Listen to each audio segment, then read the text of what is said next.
اسلامی عقائد میں سے نا ایک بنیادی عقیدہ آخرت ہے۔ جن چیزوں پر انسان ساری زندگی اعمال کرتا ہے وہ چیزیں ہوتی ہیں جو اس کے عقیدے میں شامل ہوتی ہیں۔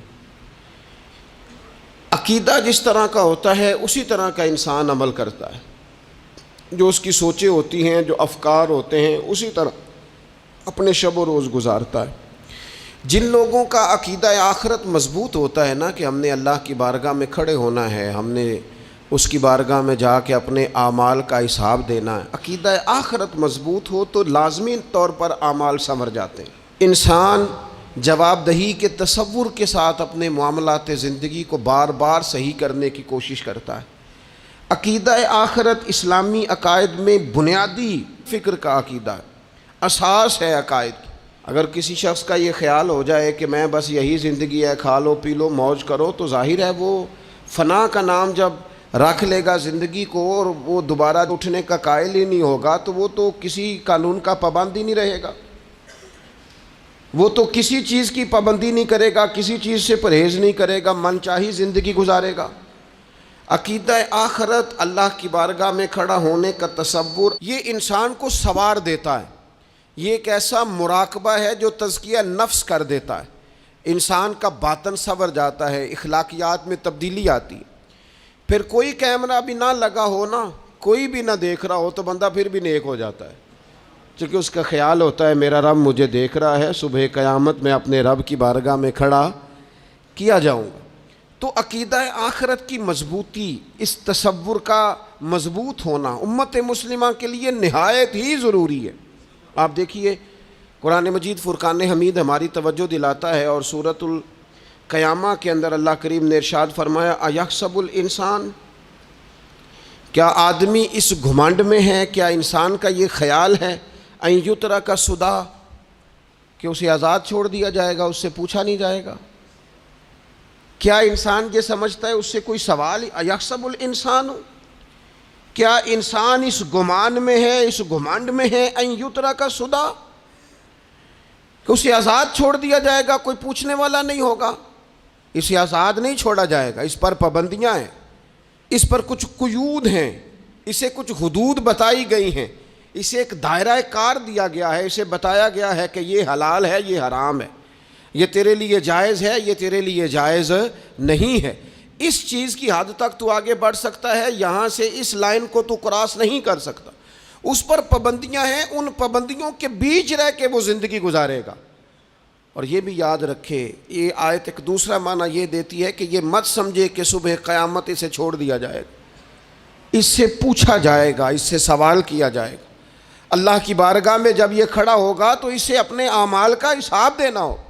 لازمی طور پر ایک عدالت صبح قیامت لگے گی، جس عدالت میں مجرم پیش ہوں گے، انہیں اپنے جرموں کا حساب دینا ہے، ظالموں کو کھڑا کیا جائے گا، ان سے ان کے ظلم کے بارے میں باز پرس ہوگا۔ تو لازمی طور پر عقیدہ آخرت کی مضبوطی انسان کو مضبوط کرتی، اس کے اعمال پر پیرے بیٹھ جاتے ہیں، وہ پھونک پھونک کر قدم رکھتا ہے، سوچ کر جملے بولتا ہے، وہ کوئی بھی معاملہ کرتا ہے تو اس میں اس کا خیال ہوتا ہے کہ میں نے دنیا سے چلے جانا ہے، میرے پاس پتہ نہیں کتنا وقت بچا ہے، لہٰذا مجھے آخرت میں پیش ہونا ہے، اپنے معاملات کی آسانی کے لیے، وہاں کی آسانی کے لیے میں یہاں تھوڑا سوچ سمجھ کے چلوں۔ رب فرماتا ہے تجھے ایسے ہی آزاد نہیں چھوڑا جائے گا، آزاد پنچھیوں جیسی زندگی نہ گزار، صبح قیامت کے معاملات کو پیش نظر رکھ، اس پر غور کر۔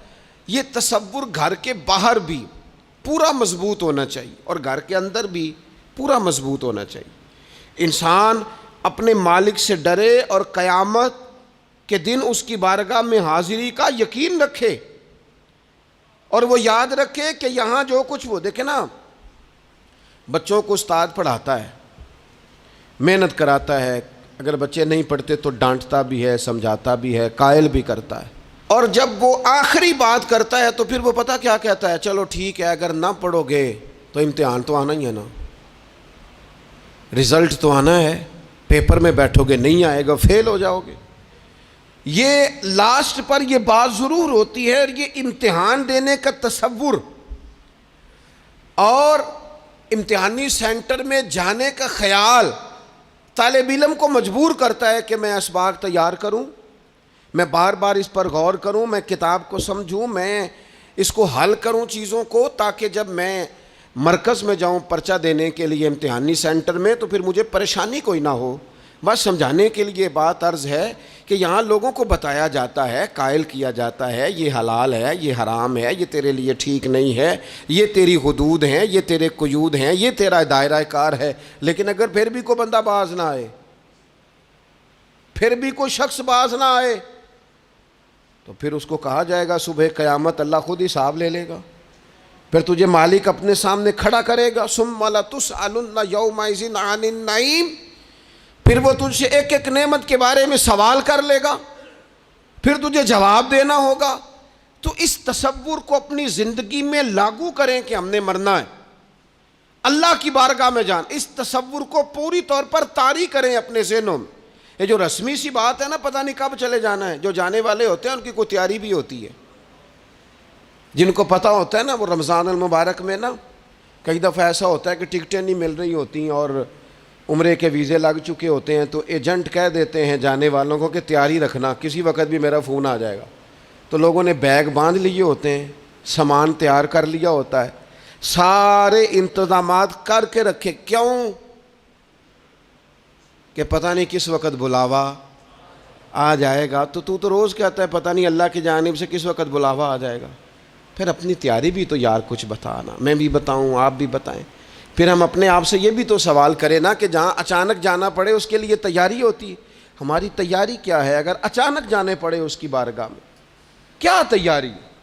روز دیکھ رہے ہیں نا، کچھ لوگ روڈ پہ چڑھے تھے پہنچ نہیں سکے، ہاسپٹل گئے تھے پہنچ نہیں سکے، کچھ لوگ کسی فیلڈ میں کام کر رہے تھے ڈگری نہیں مل سکی، جا ہی نہیں سکے، وقت آ گیا۔ تو اگر وہ ٹائم آ جاتا ہے اس کی بارگاہ میں حاضر ہونا پڑ جاتا ہے، تیاری کیا ہے؟ نبی پاک علیہ الصلوۃ والسلام گھر کے اندر اپنے گھر والوں کی تربیت کے لیے اور تعلیم امت کے لیے ایک دعا مانگتے تھے۔ حضرت عائشہ صدیقہ کہتی ہیں حضور دعا مانگتے تھے، مشکات میں موجود ہے۔ کیا دعا تھی؟ اللہم حاسبنی حسابا یسیرا، اے اللہ ذرا حساب آسان کر کے لینا۔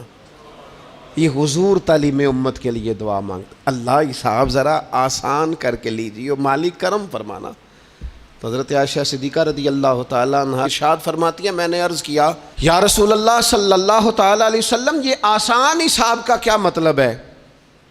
تو حضور فرمانے لگے عائشہ آسان حساب کا مطلب یہ ہے کہ رب کریم بندے کے نامہ اعمال پر نظر ڈالے گا اور پھر اللہ تبارک و تعالیٰ اس سے درگزر فرما دے گا۔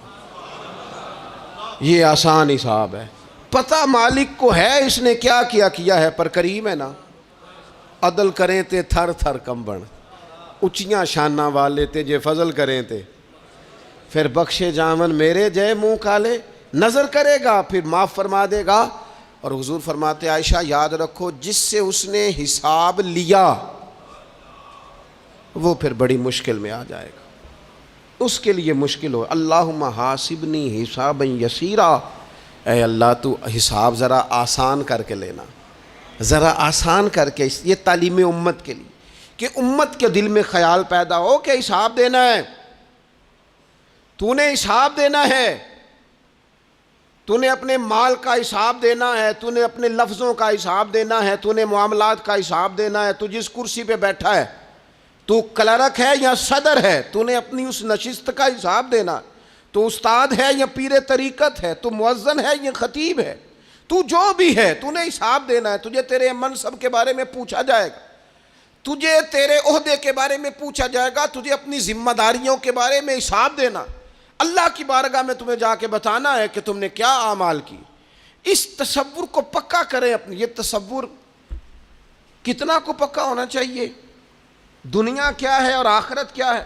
ہمارے ہاں لوگوں نے بہت بڑا لمبا چوڑا دنیا کا تصور بنا لیا ہے، کار جہاں دراز ہے، لمبا تصور، دنیا داری کے لیے لمبی منصوبہ بندی، دور دور تک میں نے یہ کرنا ہے، پھر میں نے یہ کرنا ہے، پھر اس کے بعد انشاءاللہ یہ کر دینا۔ یہ تو آپ نے 300 سال کی پلاننگ بتا دی ہے، یہ تو 300 سال کی پلاننگ بتائی۔ کیا بتائیں تجھے اے باپ، کیا کار ہائے نمایاں کر گئے BA کیا, نوکر ہوئے, پینشن ملی, پھر مر گئے.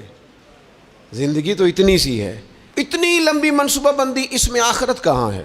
اس میں اگر کسی مقام پر رب کی بارگاہ میں حاضر ہونا ہے تو وہ کہاں ہے؟ جو مرنے والے لوگ ہوتے ہیں ان کا تو جینا کچھ اور طرح کا ہوتا ہے, جن کو جانا ہوتا ہے ان کا رہنا تو کچھ اور طرح کا ہوتا ہے, جن کو کسی جگہ منتقل ہونا ہوتا ہے, جو عارضی مکانوں میں رہتے ہیں ان کا رہن سہن تو ذرا اور طرح کا ہوتا ہے. لیکن جو ہمارا انداز ہے, جو ہمارا رہن سہن ہے, جو ہمارا طریقہ کار ہے, وہ تو مستقل رہنے کا ہے. وہ تو لگتا ہے کہ کبھی چھوڑنے والے نہیں ہیں. اس میں تو کوئی ایسی چیز نظر نہیں آتی کہ جس میں ہم محسوس کریں کہ ہم نے چھوڑ کے جانا ہے. لیکن نبی پاک علیہ السلام نے جس دنیا کو ہم بہت بڑی دنیا سمجھتے ہیں, حضور نے اس کی مثال کیا دی؟ صحیح مسلم کی حدیث ہے. دیکھیں کتنا کھول کر اور کتنا آسان کر کے رسول پاک ہمیں بات سمجھاتے ہیں. دنیا کیا ہے, آخرت کیا ہے, یہ والی زندگی کیا ہے, آخرت کی زندگی کیا, بالکل کھول کر واضح کر کے نبی پاک علیہ الصلوۃ والسلام فرمانے لگے دنیا اور آخرت کی مثال اس طرح ہے جس طرح دریا بہ رہا ہو اور کوئی آدمی اس میں انگلی ڈبوئے, جتنا پانی اس کی انگلی کو لگ گیا یہ دنیا ہے, اور جو باقی ٹھاٹھے مارتا دریا پیچھے ہے, سمندر پیچھے ہے, وہ سارا آخرت ہے. یہ اتنی سی دنیا ہے, یہ صحیح مسلم میں موجود ہے. اتنی سی دنیا کے لیے اتنے پاپڑ بیلنا, اتنی سی دنیا کے لیے اتنے ظلم کرنا, اتنی سی دنیا کے لیے اتنے حق ضائع کرنا, اتنی سی دنیا کے لیے اتنے لوگوں کے دل توڑنا, اتنے حقوق پہ ڈھاکہ ڈالنا, اتنا جبر کرنا, لوگوں کا مال کھانا, لوگوں کو تکلیف دینا, عزتیں اچھالنا, اتنی سی دنیا کے لیے. حضور فرمانے لگے اتنی سی ہے یہ دنیا, جتنا انگلی کو پانی لگ گیا ہے وہ جنت, جو نری جنت نہیں, خدا کا فضل ہے, جو اللہ کی عطا ہے اپنے بندوں کے لیے. میرے کریم فرمانے لگے اس جنت میں وہ نعمتیں ہیں نہ کسی آنکھ نے دیکھی, نہ کسی کان نے سنی, نہ تمہارے دل پر کبھی خیال ہی گزرا ہوگا کہ ہمارا رب ہمیں یہ جی عطا فرمانے والا ہے. تھوڑا سا نا 24 گھنٹوں میں کچھ ٹائم اپنی آخرت کے لیے, اپنے سارے معاملات کو مرتب کرتے ہوئے کچھ زندگی کے کام اپنی آخرت کے لیے. آپ یقین کریں بچوں سے لے کر بڑوں تک, ان پڑھ سے لے کر پڑھے لکھے تک, ہم نے جس کو اپنے مزاج کے مطابق کم فہم سمجھا اس سے لے کر دانشور تک دوڑ لگ گئی دنیا جمع کرنے کی. وہ ایک سوچ حضرت سلطان باہو رحمۃ اللہ علیہ فرمانے لگے, ہزاروں لوگ ان کی خدمت میں آیا کرتے تھے تو کہتے ہیں رابدہ طالب کوئی نہیں ملیا, تے جو ملیا ہے طالب زردہ ہو. یہ تو دعا کرانے آئے ہیں کہ میرا کاروبار نہیں چلتا, یہ تو دعا کرانے آئے ہیں کہ جناب وہ میرا جو ہے وہ فلانا کیس سلجھ گیا. رابدہ طالب کوئی نہ ملے. کوئی ایسا تو آتا جو کہتا میری اس سے ملاقات کرا دے, کوئی طریقہ بتائیں مالک معرفت کیسے دیتا ہے. کوئی تو ایسا آتا جو کہتا کہ آؤ نہ کچھ باتیں درد کی کریں, کچھ عشق رسول کی تم کرو, کچھ محبت مصطفیٰ کی میں کروں. کچھ ایسے آتے جو کہتے آؤ نہ کوئی ذکر چھیڑیں صدیق اکبر کا, کوئی بات کریں سیدنا فاروق اعظم کی, کچھ تذکرے ہو جائیں عثمان غنی کے, تھوڑی دیر ہو نہ جائے مولا علی کا تذکرہ. کچھ لوگ ہوتے نا ایسے جو اس طرح کے ہوتے, لیکن وہ ہر وقت دنیا داری, ہر وقت. اچھا کہیں اکتاتے بھی ہیں نا, تھک گئے کاروبار کر کر کے, کہیں اکتاتے بھی ہیں تو کرتے کیا ہیں, سیر کرنے چلے جاتے ہیں.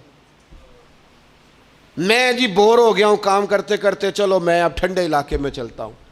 کبھی تو ایسا ہونا تو کہے میں نے بچوں کو بھی وقت دیا ہے, دوستوں کو بھی دیا ہے, یاروں کو بھی دیا ہے, صحت کو بھی دیا ہے, میں نے ٹائم اپنے شوق کو بھی دیا ہے, اب میں کسی کو ٹائم نہیں دوں گا, یہ چند گھنٹے میں صرف رب رسول کی بارگاہ میں حاضری دوں گا. تو ذرا جم کے قرآن پاک پڑھے, تو ذرا ذوق سے درود پاک پڑھے, تو ذرا شوق سے میرے محبوب کی نعت سنے, تو سارا زمانہ بھول جائے اور تو رج رج کے دعا مانگے اپنے رب کی بارگاہ میں, اپنی پریشانیاں عرض کرے, اپنے اندر کی کیفیت بیان کرے. دل جو سخت ہو گیا ہے, ذہن جو سخت ہو گیا ہے, جو طبیعت میں وہ نورانیت نہیں آ رہی, اس کی تو بات کرے. تو اپنے رب کی بارگاہ میں معافی کا سوال کرے، تو اس سے قیامت کے دن درگزر کرنے کے لیے عرض کرے، کچھ تو ایسا ٹائم نکلے۔ لیکن دوستو، ہم تو بالکل الجھتے ہی جا رہے ہیں۔ وہ معاملات زندگی ہیں کہ ختم ہی نہیں ہو رہے، شوق ہیں کہ ختم ہی نہیں ہو رہے، باتیں ہیں کہ بڑھتی چلی جا رہی ہیں۔ دور گزر گیا جب لوگ کہتے تھے کہ کوئی درود پاک بتائیں جس سے سرکار راضی ہو۔ ایک کی مسئلہ ہے، کام نہیں چلتا۔ ایک صاحب آئے، کام نہیں چلتا۔ میں نے کہا سورہ واقعہ پڑھا کریں۔ کہتے ہیں حضرت میں بڑی دیر سے پڑھ رہا ہوں۔ میں نے کہا چلیں کچھ صدقات دے کے دیکھ لیں۔ کہنے لگے بڑی دیر سے دے رہا ہوں۔ میں نے انہیں ایک اور وظیفہ بتایا، کہنے لگے یہ بھی مجھے کسی نے بتایا تھا، بڑی دیر سے کر رہا ہوں۔ تو میں نے انہیں کہا پھر میری ایک ناقص رائے یہ ہے کہ سارا کچھ کرنے کے بعد اگر ابھی تک پھر بھی آپ سمجھ رہے ہیں نا آپ کی مرضی کے مطابق آپ پر دروازے نہیں کھل رہے، پھر آپ صبر کریں، جو میرا رب چاہتا ہو اس پہ راضی رہ کے دیکھیں ذرا، پھر ذرا راضی رہ کے دیکھیں، پھر دیکھیں کہ مالک کا فیصلہ کیا ہے۔ وہ آپ کے حق میں کوئی رحمت والا فیصلہ ہی فرمائے گا، پھر ذرا انتظار کر کے دیکھیں، پھر ذرا صبر کر کے دیکھیں۔ پھر وہ کہتا وَبَشِّرِ الصَّابِرِينَ، محبوب یہ جنہوں نے صبر کیا ہے انہیں میری رحمت کی خوشخبری سنا دو۔ پھر وہ کہتا ہے باقیوں کے پاس مال ہوگا، دولت ہوگی، اقتدار ہوگا، بڑا کچھ ہوگا، ان اللہ مع الصابرین، صبر کرنے والوں کے ساتھ رب کریم ہوگا۔ پھر ذرا ٹھہر ہی جائیں، پھر تھوڑا حوصلہ ہی کر لیں، پھر اس کے فیصلے کا ذرا انتظار کر کے دیکھیں۔ ہم نہ من چاہیے زندگی کے پیچھے پریشان ہیں اپنی آخرت کے، اور آخرت کرتی کیا ہے؟ جب آپ کا آخرت پر یقین پکا ہو جاتا ہے نا، پھر لازمی طور پر انسان کے اعمال سنورتا ہے۔ آپ یقین کریں سنورتے ہیں، 100% سنورتے ہیں۔ آپ آخرت پر جتنا یقین، حضرت عمر کا آخرت پر یقین پکا تھا نا، دنیا میں مکان ہی کوئی نہیں بنایا، پکا تھا۔ سیدنا مولا علی شیر خدا امیر المومنین بھی ہو گئے تو طامت پھر بھی پھٹی ہوئی تھی، پکا یقین تھا نا کہ اللہ نے ہمارے لیے آگے بڑی نعمتیں تیار کی ہوئی ہیں۔ حضور نے آ کے فرمایا تھا نا کہ عمر میں تیرا گھر دیکھ آیا ہوں جنت میں، یقین پکا تھا نا بڑا کچھ ملنے والا ہے۔ تو جن لوگوں کا پکا ہونا کہ میرا دیس میں گھر ہے، وہ پردیس میں بلڈنگیں نہیں بنایا کرتے، ان کو پتہ تھا کہ ہمارے دیس میں گھر بنے ہوئے ہیں، لہٰذا یہاں وہ کسی پریشانی کا شکار۔ اور دوسرا، جب بندے کا آخرت پر یقین پکا ہو جاتا ہے نا، ایک بات آپ نے ضرور ذہن میں رکھنی ہے۔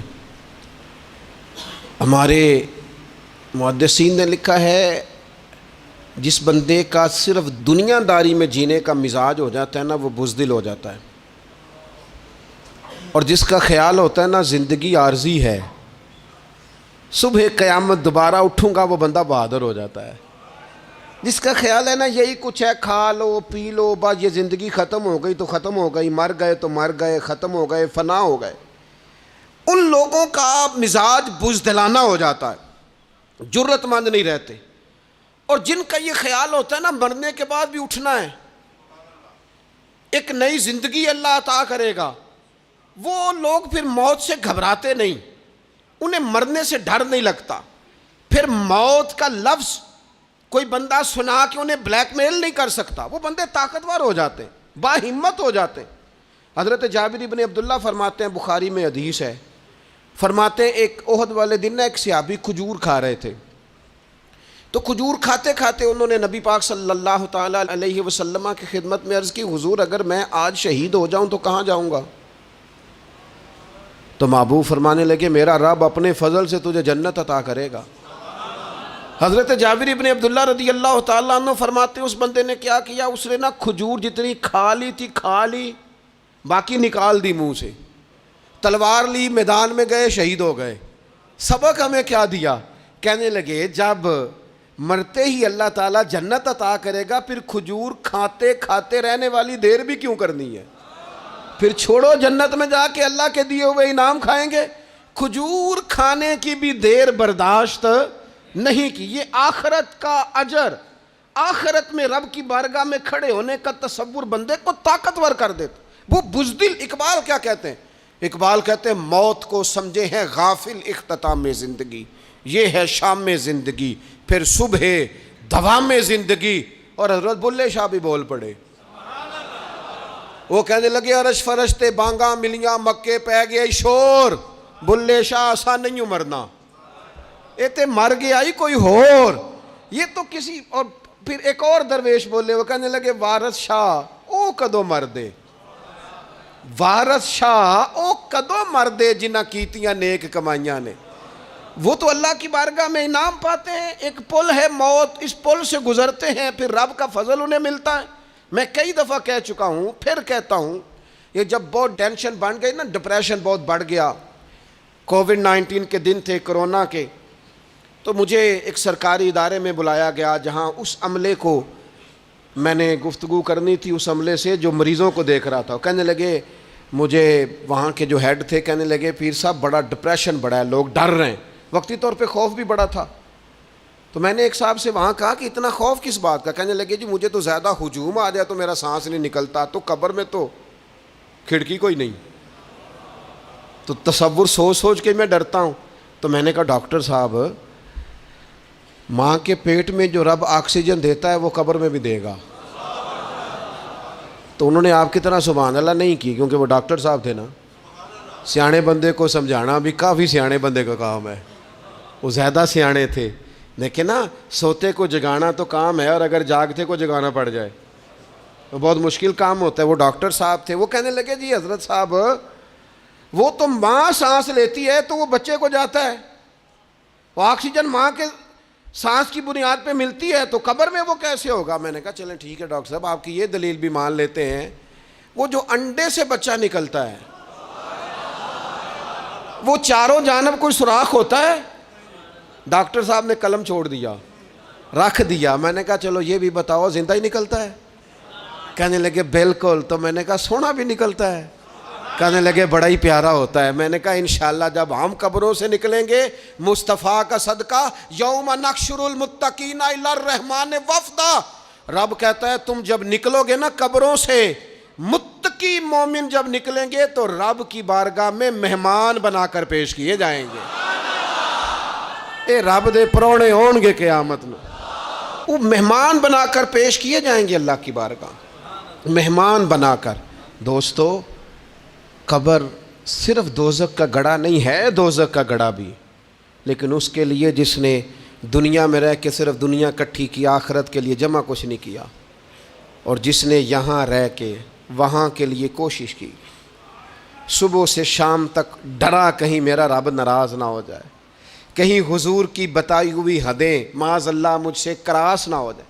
جس نے محتاج زندگی گزاری، اس کی قبر گڑھا نہیں، کھڈا نہیں، بلکہ حضور فرماتے ہیں روضۃ من ریاض الجنہ، اس کی قبر تو باغ ہے، باغ.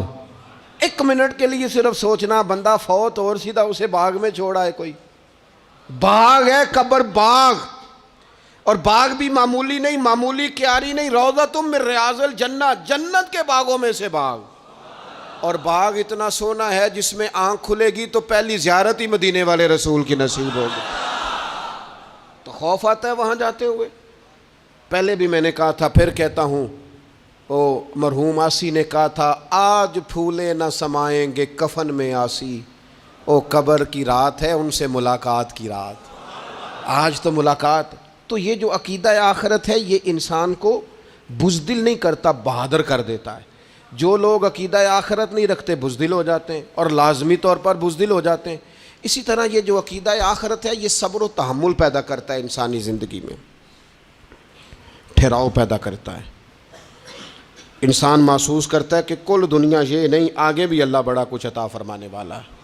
اس کے مزاج کے اندر تحمل، بردباری، سکون رہتا ہے.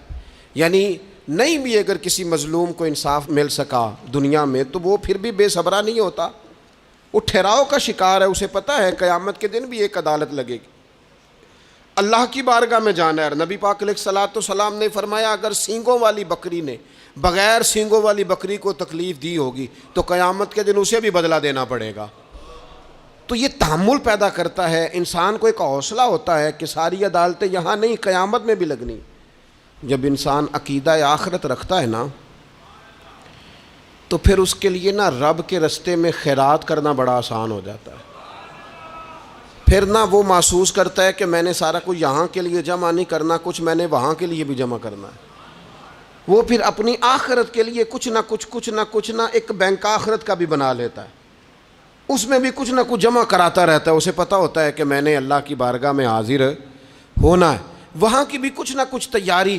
نبی پاک صلی اللہ تعالیٰ علیہ وسلم نے بکرا بھیجا گھر میں ذبح کرنے کے لیے، تو سرکار تشریف لائے سر شام، تو فرمایا کیا بنا؟ عرض کی یا رسول اللہ صلی اللہ تعالیٰ علیہ وسلم سارا بانٹ دیا ہے، محلے داروں میں، رشتہ داروں میں، غریبوں میں سارا بانٹ دیا، بکرے کی ایک دستی صرف بچی ہے، آپ کے لیے رکھی ہے۔